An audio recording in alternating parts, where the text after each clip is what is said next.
video, we're going to discuss the principle of distinguishing full and empty. This is about balance, how to improve your balance.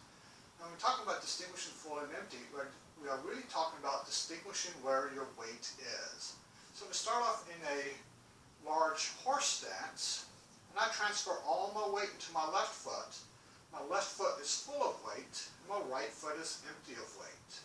As I transfer my weight into my right foot, the right foot becomes full of weight, and the left foot becomes empty. When I go to step, the more weight I have to full my right foot is of weight, the easier it is to pick up the foot and step. The emptier the foot is, the easier it is to step. So the idea is to become aware of how much weight you have in your feet at all times.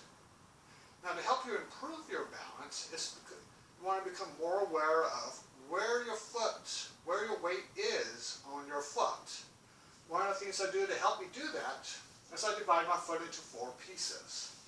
I have the inside and outside of the ball of the foot, inside and outside of the heel. When I'm standing, I want to feel those 4 points equally connected to the ground, equally weighted. The weight spread evenly among all 4 points on each foot. If I let my knees roll out, I lose the inside of my feet and more weight comes up on my outside of my feet. If I let my knees collapse in, you'll feel more weight on the inside of the feet and you'll feel less on the outside of the feet. If I lean forward, more weight will go into the ball of my foot and my heel will start losing weight.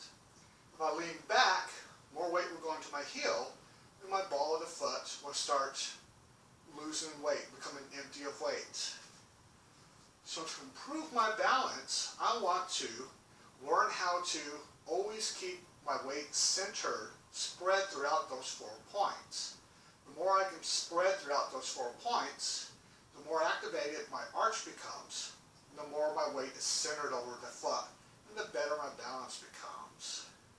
So as I transfer my weight from one foot to the other foot, I sink the weight into the center of the foot, into all 4 points, as I pull the weight out of the other foot from all 4 points equally, so that both feet are always flat on the ground.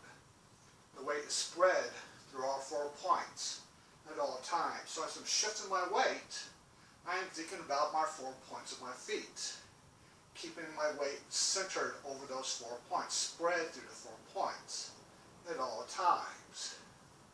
Especially when I get to go to balance on one foot, I want my weight centered on that foot so that I can pick up my other foot easily. So this is what we mean by distinguishing full and empty. We're distinguishing where our weight is on the foot, how much weight is in each foot. The more sensitive you become about doing this, the better your balance becomes. And that is the principle of distinguishing full and empty.